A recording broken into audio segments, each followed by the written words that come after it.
أعوذ بالله من الشيطان الرجيم إنه من سليمان وإنه بسم الله الرحمن الرحيم ألا تعلوا علي وأتوني مسلمين سلام قولا من رب رحيم السلام عليكم ورحمة الله وبركاته.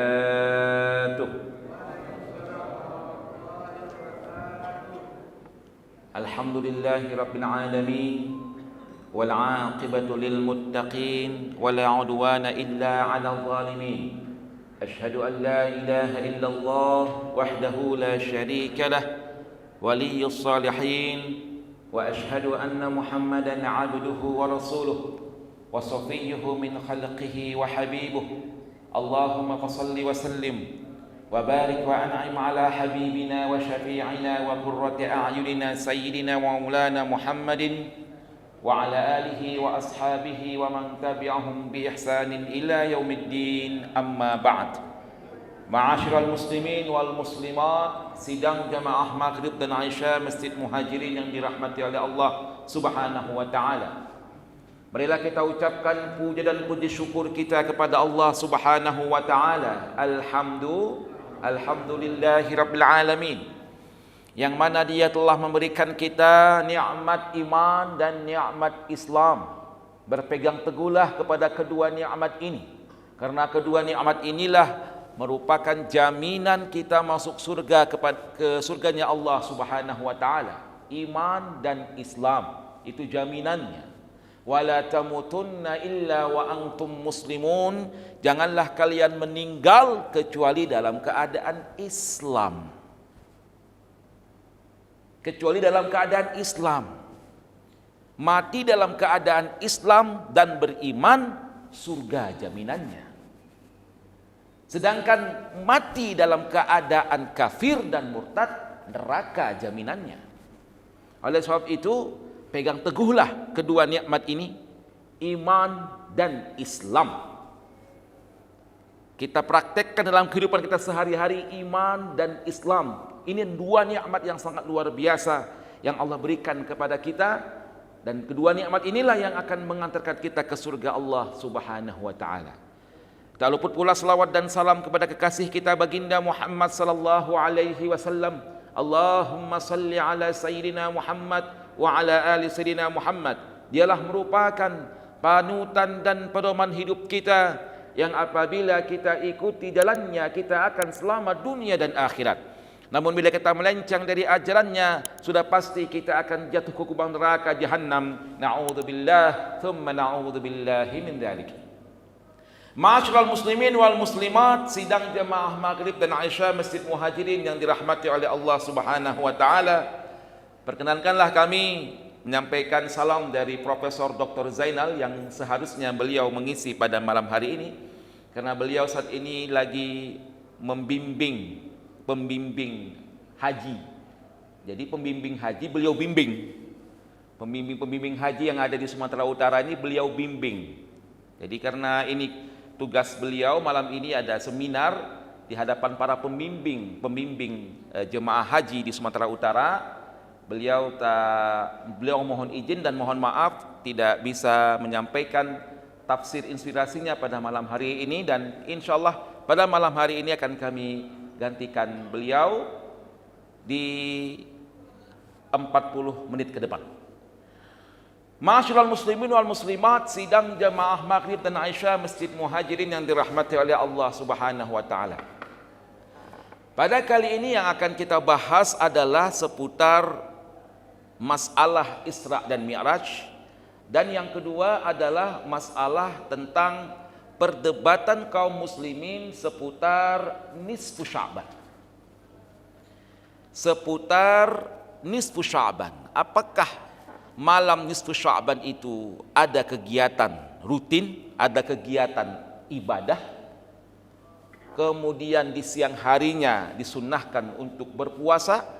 Nah, nanti akan kita bahas setelah sekelumit kita membahas tentang masalah Isra dan Mi'raj baginda Muhammad sallallahu alaihi wasallam. Peristiwa Isra dan Mi'raj baginda Muhammad sallallahu alaihi wasallam adalah peristiwa sejarah yang fakta. Dia bukan cerita-cerita dongeng, bukan cerita-cerita legenda. Dia adalah cerita fakta, termaktub di dalam Al-Quran.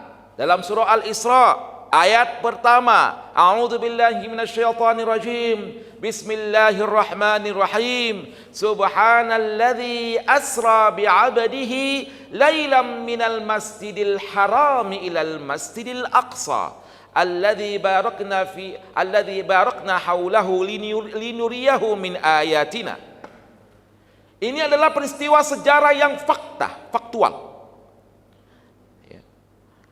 Maha suci Allah yang telah memperjalankan hambanya. Nah, di sini juga kaum muslimin berbeda pendapat. Ini yang berangkat ini jasadnya Nabi Muhammad atau rohnya Nabi Muhammad atau mimpi Nabi Muhammad.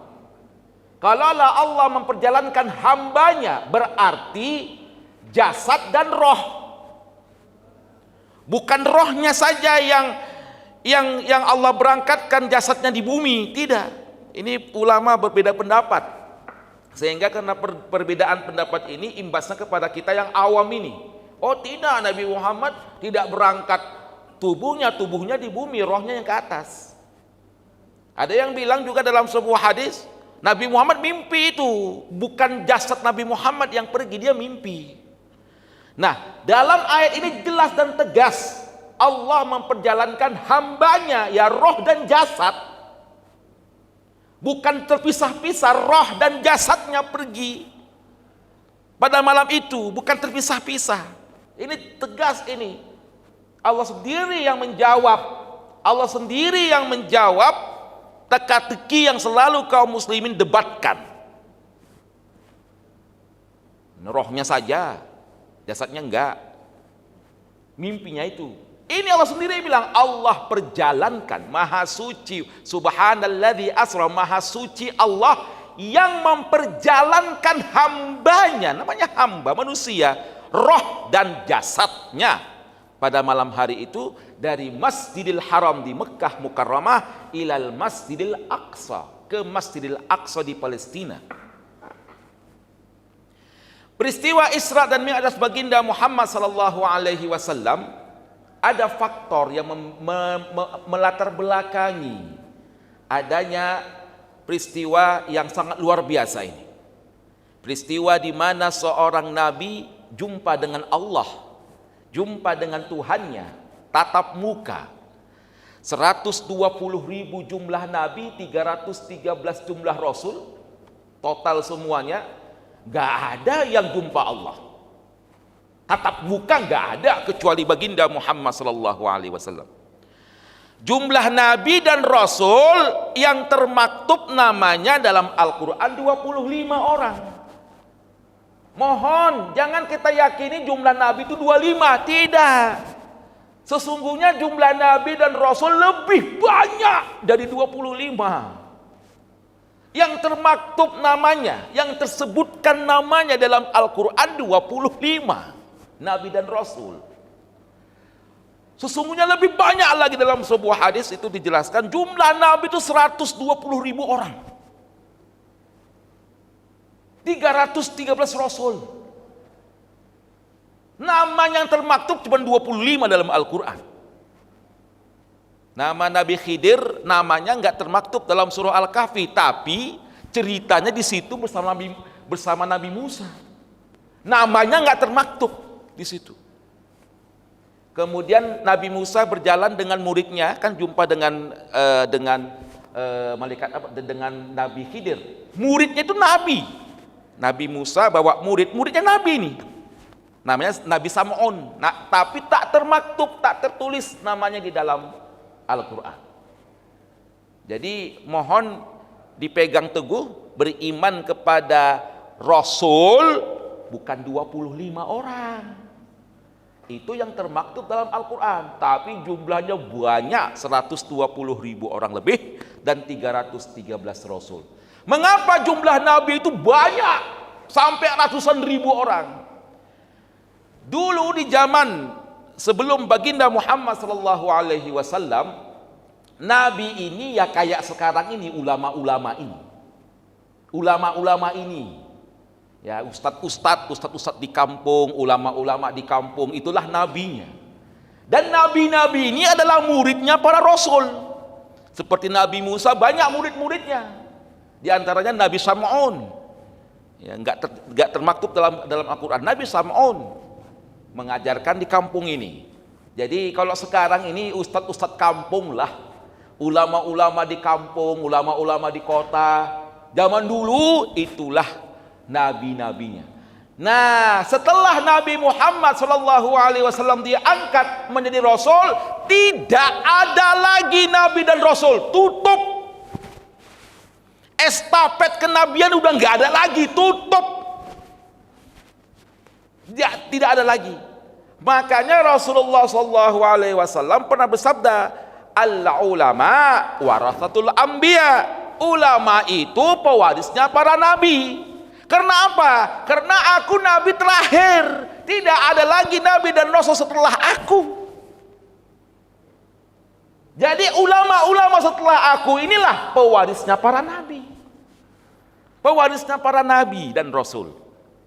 Jadi ulama-ulama yang kita lihat saat ini, yang ilmunya subhanallah luar biasa, itulah pewaris-pewarisnya para nabi, pewarisnya para rasul, yang seharusnya kita hormati, bukan dihina, bukan diejek, bukan diadu domba. Itulah ulama-ulama kita ini harus dihormati. Karena apa? Karena mereka pewarisnya para nabi. Kalaulah sekiranya ada estafet kenabian setelah baginda Nabi Muhammad SAW, di bumi asri ini ada nabi. Ada nabi di sini yang akan mengajarkan penduduk di bumi asri ini. Tapi karena tidak ada lagi nabi dan rasul, terhentilah, terputuslah estafet kenabian. Karena Nabi Muhammad khatamul anbiya wal mursalin, nabi penutup dan rasul penutup. Nah, kalau sekarang ini ada yang mengaku-ngaku diri dia nabi, sesat, otomatis sesat, wajib taubat. Kalau misalnya ada sekarang ini zaman, oh aku nabi, ya, aku punya ini, diberikan wahyu, sesat, wajib taubat. Kalau nggak mau taubat, laporkan polisi, masuk penjara, meresahkan umat. Karena tidak ada lagi nabi dan rasul setelah baginda Muhammad SAW. Ma'asyiral muslimin dan muslimat, sidang jemaah Maghrib dan Aisyah Masjid Muhajirin yang dirahmati oleh Allah Subhanahu wa taala. Jadi tidak ada nabi dan rasul yang punya, subhanallah, yang Allah berikan karunia yang luar biasa ini. Tatap muka dengan Allah. Nabi Musa aja, Nabi Musa yang selalu kita lihat dalam Al-Quran, kita dengarkan dalam Al-Quran cerita Nabi Musa, itu kalimullah, bicara dengan Allah, melihat Allah tidak. Nabi Musa itu melihat Allah tidak, hanya bicara ngomong aja dengan Allah. Ketika Bani Israel minta kepada Nabi Musa, wahai Musa, kami mau nengok Tuhanmu, Tuhanmu itu kayak mana? Apa kata Nabi Musa? Kalian tuh nggak bisa nengok Tuhan. Kalah ini sinar matahari dengan sinar Tuhanmu, ini pak kalah. Masih keras kepala juga Bani Israel itu. Nah, ketika Allah Subhanahu wa taala membuka tabirnya, tabir arasnya, udah hancur itu, berkeping-keping itu gunung Sinai itu dibuat Allah taala. Nggak bisa. Nabi dan Rasul nggak bisa jumpa Allah kecuali baginda Muhammad SAW. Luar biasa. Ini karunia Allah yang sangat luar biasa. Karunia Allah yang Allah berikan kepada baginda Muhammad SAW. Nah, ada hal yang melatar belakangi peristiwa Isra dan Mi'raj baginda Muhammad SAW, yaitu kejadian Amul Husni. Sebelum peristiwa besar ini, Rasulullah SAW dilanda dengan tahun kesedihan. Dilanda dengan tahun kesedihan. Mengapa namanya tahun kesedihan? Karena dua orang pendukungnya dalam berdakwah. Rasulullah SAW berdakwah, dua pendukungnya. Dua pendukung inilah yang membuat Nabi Muhammad kuat. Apapun ceritanya bangsa Quraisy mau menghalang dakwah Nabi Muhammad gak bisa, tersendat terus karena ada dua ini. Siapa itu? Pamannya Abu Thalib, dan istrinya Siti Khadijah. Kalaulah bangsa Quraisy memblokade ekonomi kaum muslimin di Mekah, ada istrinya, orang kaya, nggak takut lapar, istrinya orang kaya pedagang. Kalau diblokade ekonominya kaum muslimin di Mekah, ada istrinya, uangnya banyak. Jadi ini dua kekuatan besar.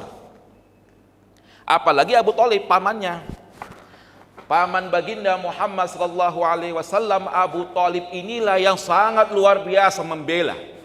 Kafir-kafir Quraisy gak berani melawan Abu Thalib. Abu Thalib itu udah diibaratkan sebagai raja di kota Mekah itu. Gak berani melawan Abu Thalib. Mereka ini kalau bahasa Medan udah gondok kali nengok pergerakan dakwah Muhammad sallallahu alaihi wasallam.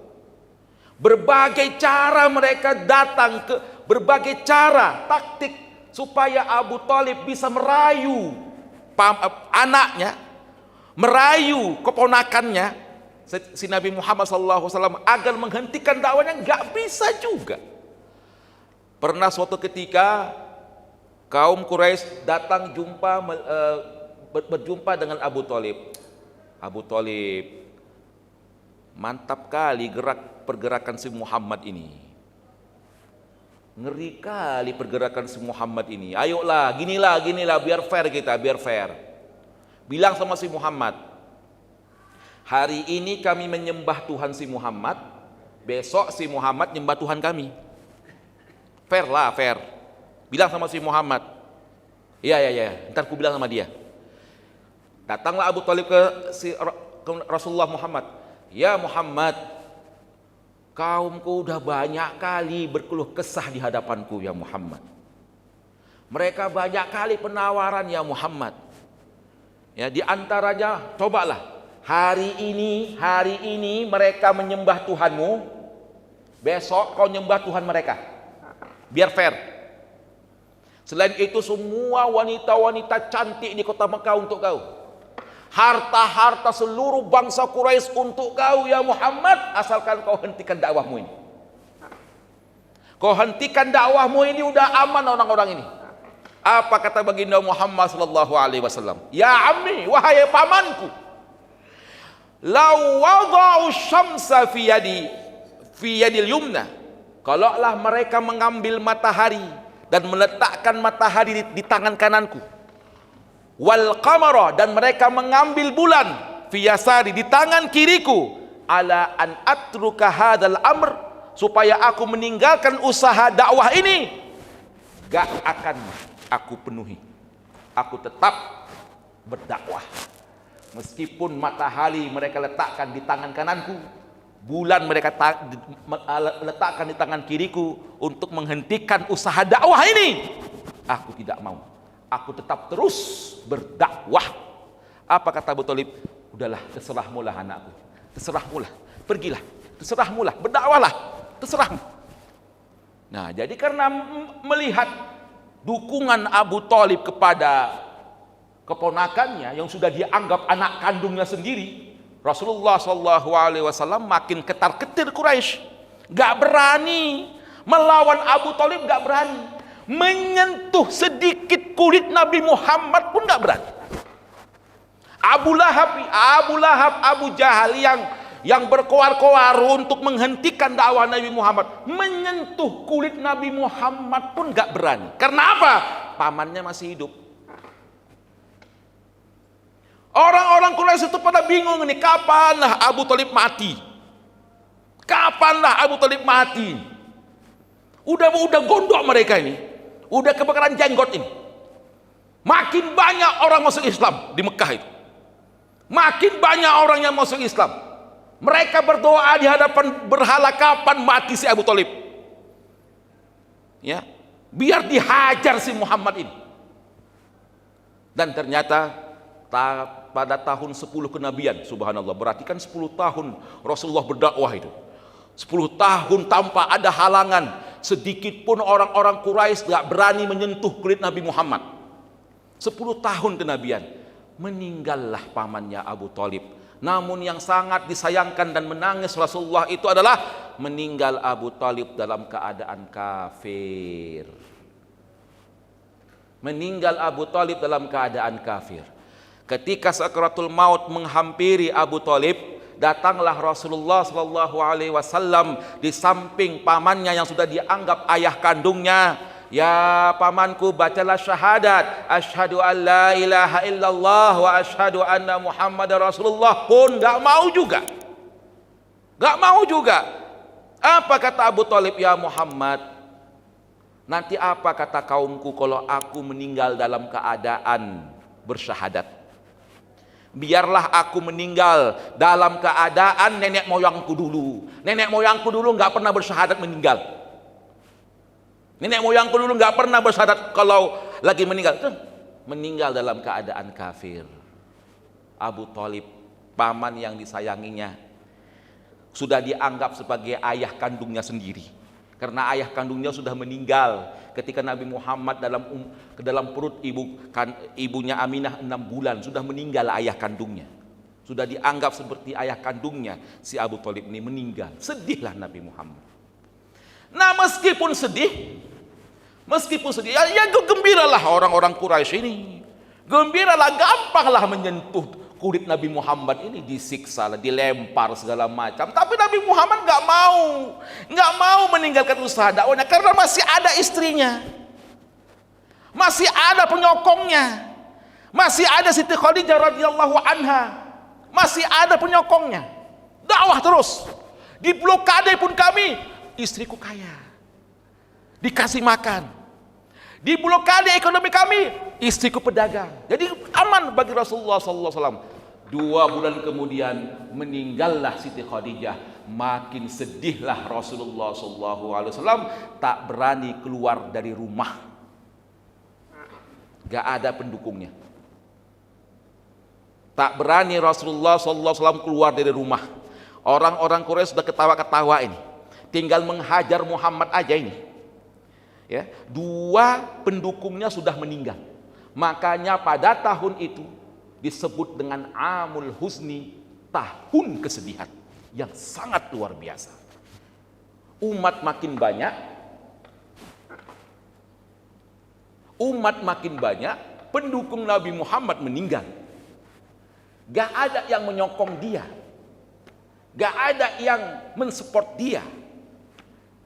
Rasulullah pasti berpikir, ini umat-umatku ini pasti kena siksa ini. Para sahabatku ini pasti kena siksa ini. Dibantailah, dicambuklah, dilemparlah, dibunuhlah. Pasti.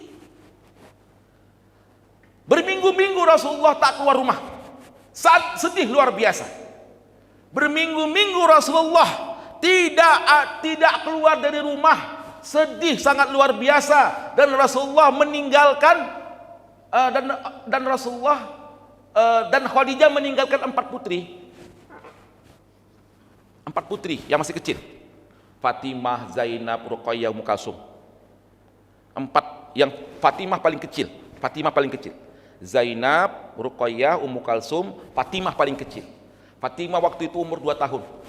Bayangkanlah, dalam rumah sendiri, tutup rumah, tak keluar-keluar, beserta putrinya 4 orang di dalam rumah sendiri. Di luar rumah udah siap-siap orang Quraisy untuk menghajar si Rasulullah sallallahu alaihi wasallam. Dalam keadaan sedih ini, Rasulullah tak berdakwah lagi. Rasulullah tak berani keluar dari rumah, berada dalam rumah dan tak berdakwah lagi. Datanglah Jibril alaihissalam. Allah.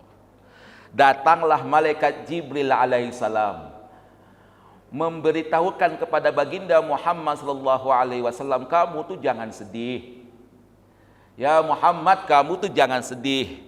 Meskipun pamanmu telah meninggal, istri tercintamu telah meninggal, Allah masih ada. Allah lah yang mendukungmu. Allah lah yang mendukung semua usaha-usaha dakwahmu. Jangan kamu takut, ayo bangkit, ayo terus berdakwah. Allah yang akan menjagamu. Melebihi Abu Thalib dan istrimu Khadijah radhiyallahu anha.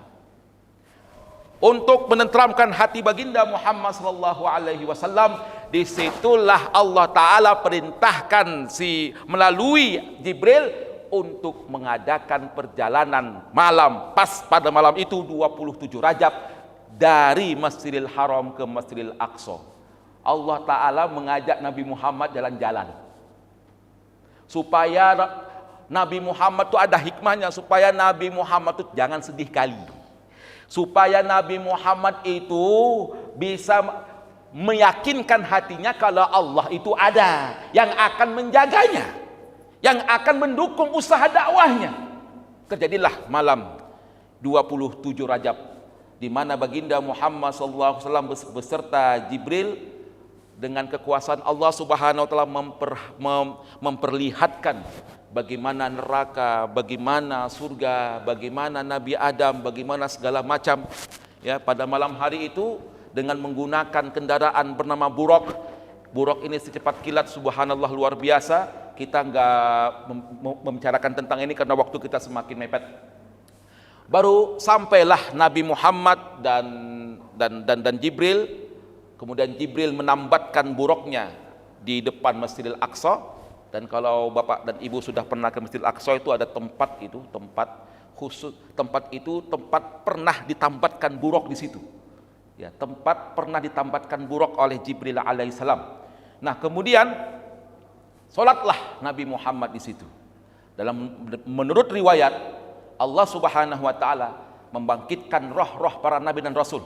120.000 nabi, 313 rasul berada di Masjidil Aqsa, dan Nabi Muhammad menjadi imamnya. Nabi Muhammad menjadi imamnya.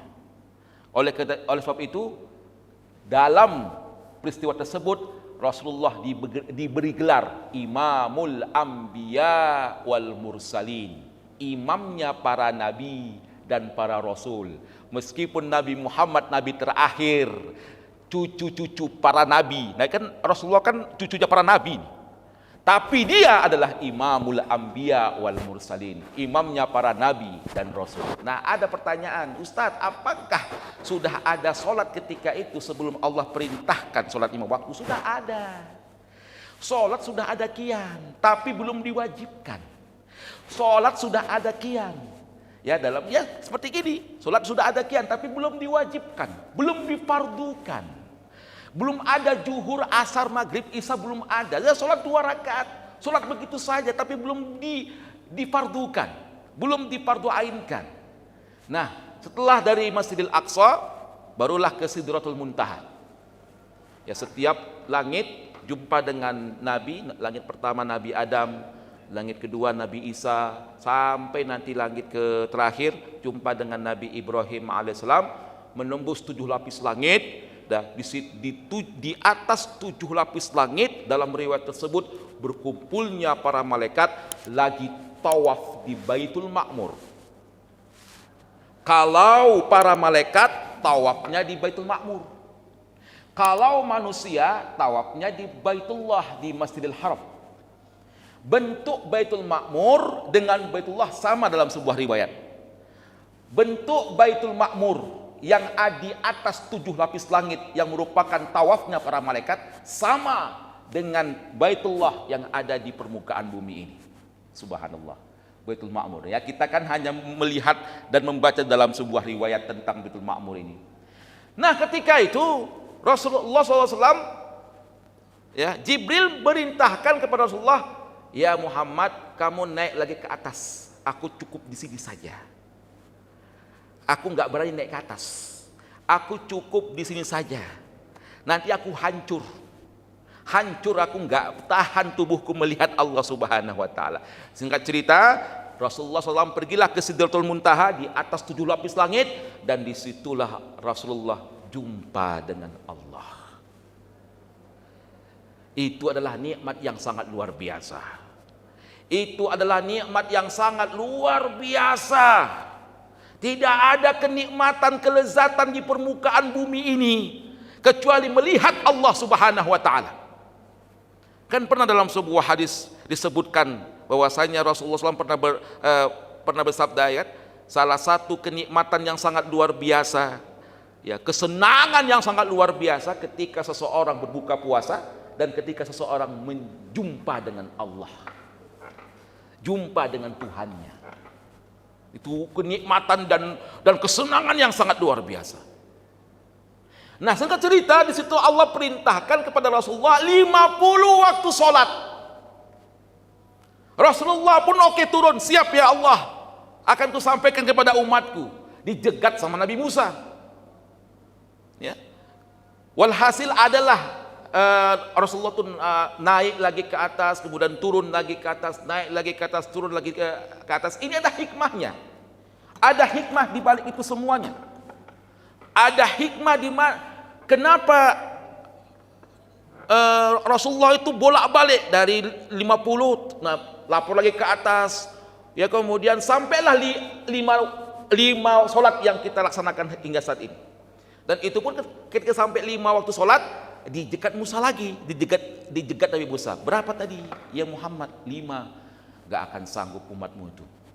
Umatku aja gak sanggup 5 waktu sholat, apalagi umatmu.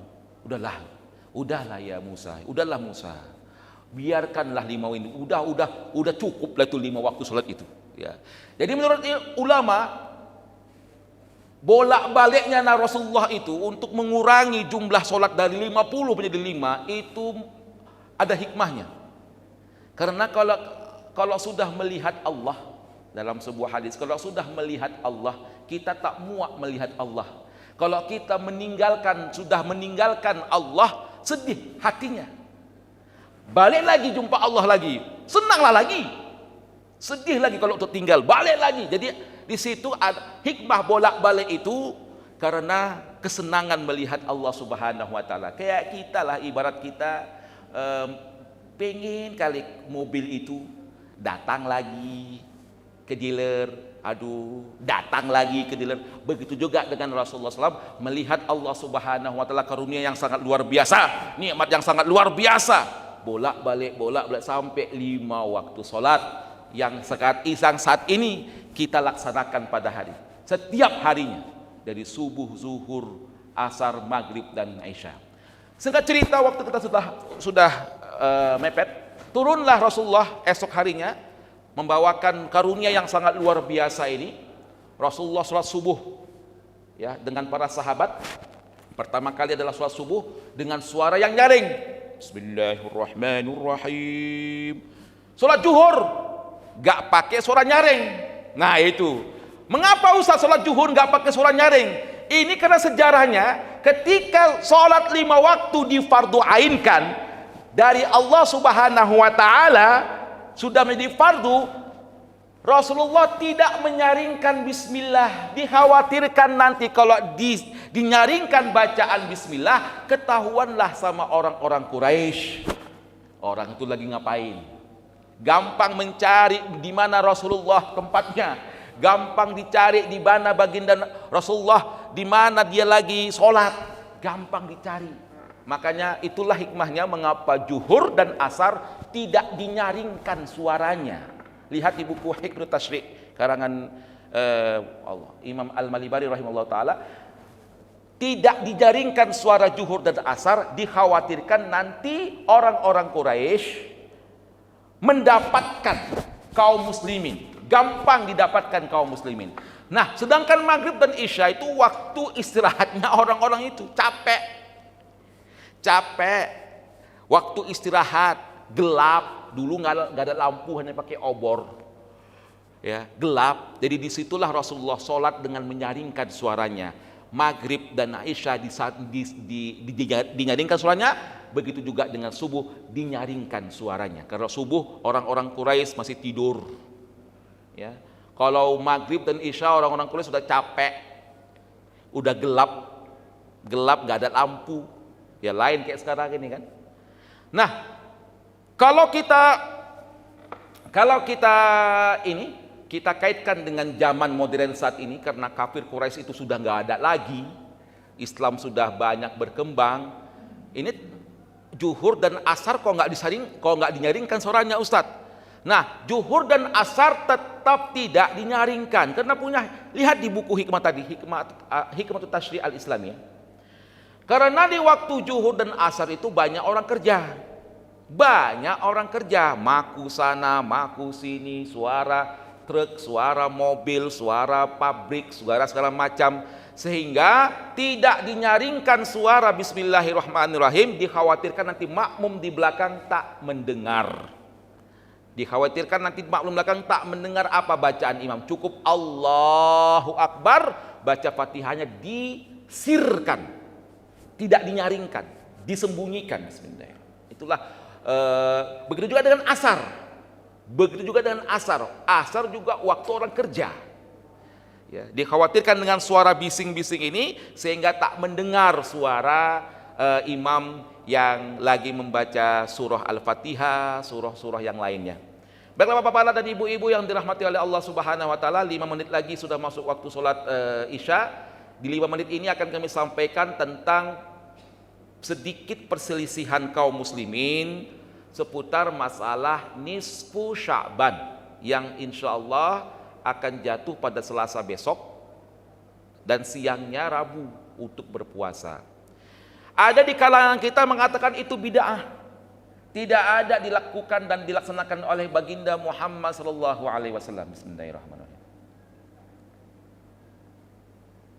Sehingga banyak dari golongan ini yang menyesatkan orang yang melaksanakan ibadah aktivitas malam hari di malam Sya'ban. Dibuatlah dakwah-dakwah, oh nggak ada itu malam nisfu Sya'ban tuh nggak ada. Malam dibuat zikir, sholat tuh nggak ada, itu bid'ah. Itu nggak ada. Puasa juga besok harinya tuh nggak ada, itu bukan amalan Rasulullah, itu bid'ah. Nah, ini sehingga banyak itu kita di YouTube juga mendengar seperti itu, pengajian-pengajian juga kita mendengarkan seperti itu. Itu hadis-hadis doib atau hadis lemah itu nggak bisa dijadikan sumber hukum. Nah, jawaban kita adalah ma'asyiral muslimin dan muslimah sidang jamaah maghrib dan isya rahimakumullah. Jawaban kita adalah apabila kita jumpa sebuah hadis itu berstatus dhaif atau berstatus lemah, bukan mutlak 100% tak diamalkan. Ada sebuah hadis, perawinya bilang ini hadis dhaif. Namun di jalur yang lain, hadis tersebut disahihkan ulama hadis. Yang satu mendoifkan, yang satu mensahihkan. Ini ada satu hadis, yang satu mendoifkan, yang satu melemahkan, yang satu mensahihkan, memvalidasikan. Jadi status hadis ini adalah hasan. Ada 3 tingkatan status hadis. Ada yang valid sahih, ada yang hasan, ada yang dhaif. Yang dhaif itu lemah. Yang hasan itu apa tuh yang hasan Ustadz? Ada 2 jalur, satu yang melemahkannya, satu yang memvalidasikannya. Ketika hadis ini ada yang memvalidasikannya, ada yang mensahihkannya, statusnya menjadi hadis hasan. Menjadi hadis hasan. Sahih, hasan dan dhaif. Nah, kalau kita melihat hadis-hadis keutamaan tentang nisfu Sya'ban, betul, dhaif. Tapi ada ulama hadis yang mensahihkannya. Ada ulama-ulama hadis yang mensahihkannya. Sehingga status hadis-hadis tentang nisfu Sya'ban adalah hasan. Kalau itu statusnya hasan, bisa diamalkan. Bisa diamalkan. Contohnya, apa amalannya Ustadz? Sebagaimana dalam sebuah hadis, Rasulullah SAW pernah bersabda, sesungguhnya Allah Subhanahu wa taala turun ke permukaan bumi di malam nisfu Sya'ban, mencari siapa yang beristighfar kepadanya, diampuni oleh Allah Subhanahu wa taala.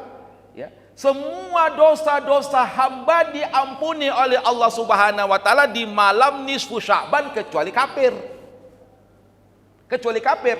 Nah, ketika di situ Allah taala turun dan mengampunkan semua dosa-dosa hambanya, kesempatan bagi hamba-hamba Allah untuk mendirikan qiyamul lail di malam nisfu Sya'ban. Kesempatan yang sangat luar biasa. Nisfu Sya'ban. Hari apa Ustaz? Selasa malam besok. Selasa. Baru Rabunya puasa. Rabunya puasa. Nah, seelok-elok berpuasa Senin, Selasa, Rabu, Kamis. Karena besok Senin tanggal 13 Sya'ban. Selasa 14 Sya'ban. Rabu 15 Sya'ban. 13, 14, 15 adalah puasa putih, Ayyamul Bid. 13, 14, 15. Tambah lagi hari Kamis, puasa sunnah 4 hari. Ayo kita puasa insyaallah. Besok Kamis, Selasa, kemudian Rabu pas 15 Sya'ban, terakhir 16 Sya'ban di hari Kamis. Mudah-mudahan Allah Subhanahu wa taala mengampunkan semua dosa-dosa kita dengan pelaksanaan qiyamul lail kita di malam nisfu Sya'ban dan berpuasa kita di hari-hari putih 13, 14, 15 ditutup hari Kamis tanggal 16 Sya'ban. Mudah-mudahan Allah Subhanahu wa taala mengangkat semua penyakit-penyakit dalam tubuh kita dan menjadikan kita hamba-hamba yang soleh dan solihah, dan kita pun menjadi hamba-hamba yang penghuni surga Allah Subhanahu wa taala. Amin ya rabbal alamin. Wallahul muwaffiq ila aqwamit thoriq, fastabiqul khairat. Subhanallahi wa bihamdihi, subhanakallah rabbana wa bihamdika, asyhadu an la ilaha illa anta wa astaghfiruka wa atubu ilaih. Wassalamu alaikum warahmatullahi wabarakatuh.